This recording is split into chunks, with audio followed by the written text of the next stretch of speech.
You're watching the station covering all of the DMV. This is DC News Now.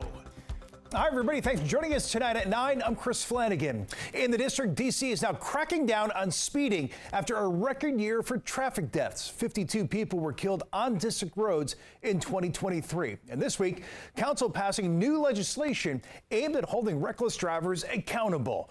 Our Marielle Carbone live tonight in Northwest D.C. And Marielle, the STEER Act has a lot of moving parts, but one big focus deals with the city's speed cameras.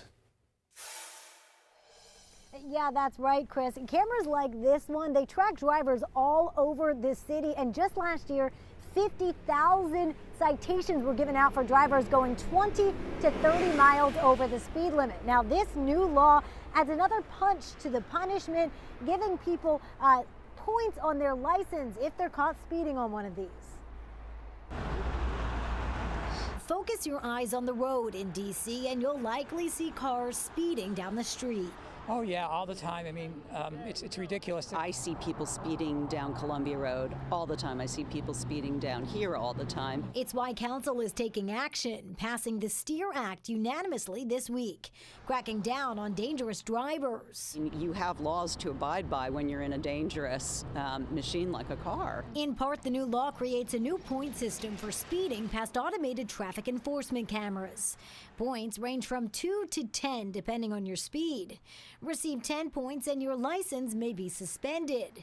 12 or more and it could be revoked. I think you will see driver behavior change. Zach Israel, a former ANC commissioner in Petworth, advocated in support of the changes. Because under the status quo, you could get infinite amount of speeding tickets through the automated traffic enforcement cameras, pay all of them, and that's it. You just pay it.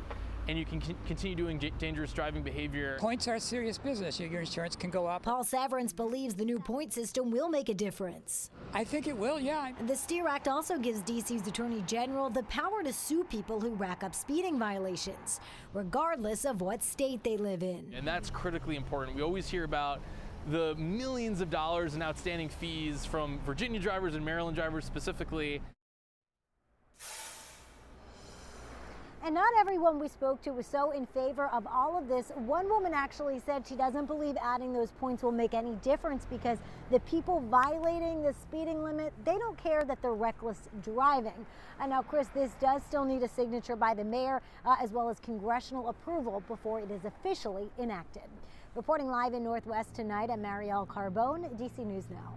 Mara, thanks for that update. All right, let's get a first check the forecast. Chief Meteorologist Janessa Webb. And Janessa, when we head out the door tomorrow in our cars, grab the sunglasses. Boy, fabulous February continues. Yeah, we are seeing just a wonderful start, and it's a very clear night tonight. The difference is you have warmer temperatures and there's no breeze out there. We've been dealing with that northerly flow. It's allowed our temps to be a lot cooler, but tonight at the 9 o'clock hour, looking pretty great across the region. 42 for the suburbs of our nation's capital. Let me get out of the way to show you these winds. They're coming out of the south, 5 miles per hour, and so really the southerly flow is going to pump in more warmer air as we go into your Thursday. I mean, folks, this is getting better and better. We have a high that's just to the north of us, but another one that's going to slide in from the south, coming in from Mississippi and Alabama. And so that is just going to really allow for more wall-to-wall sunshine across the region. A few clouds late evening tomorrow. Temps really are divided at this point into Fairfax County, upper 20s, 35 for Kaiser, Cumberland area, Anne Arundel County, upper 30s. So tomorrow, kicking off your day around 9 a.m., still at a nice 34 degrees. So quite a chilly start, but more sunshine in the forecast. With that storm in the Pacific Northwest, it is headed to the East Coast. I'll show you impacts here in the DMV coming up. Okay, Janessa, thanks. We'll see you then. All new tonight at 9 in Virginia. Police say a third person has now died from a Sunday morning crash in Annandale. 68-year-old Yan Zhu is believed to have been riding in a Lexus that crashed into another car on Braddock Road and Bradfield Drive. Zhu is the third Lexus passenger to die from this crash. A total of 7 people in both cars were taken to the hospital. Well, fences now up around the U.S. Supreme Court as justices prepare to answer a crucial question about the presidential election. Tomorrow, they will hear arguments over whether former President Donald Trump is ineligible to be president again under the Constitution's insurrection clause. Today, long lines of hopeful spectators formed outside the courtroom. One man we spoke with came to D.C. all the way from Ohio, saying he's interested in the case. It's just an interesting case. It's fascinating because it kind of puts ideologically the justices in strange positions, that they're not normally in. So, and then throw in the politics, and that just makes it, a lot more interesting. So. Tomorrow's case stems from a section of the 14th Amendment that's meant to keep office holders who engaged in insurrection from regaining power. The Colorado Supreme Court ruled that makes Trump ineligible. But Trump's legal team is appealing the ruling, setting up the showdown here in D.C. All right, now to that monumental sports complex that could be coming to Potomac Yard in Alexandria.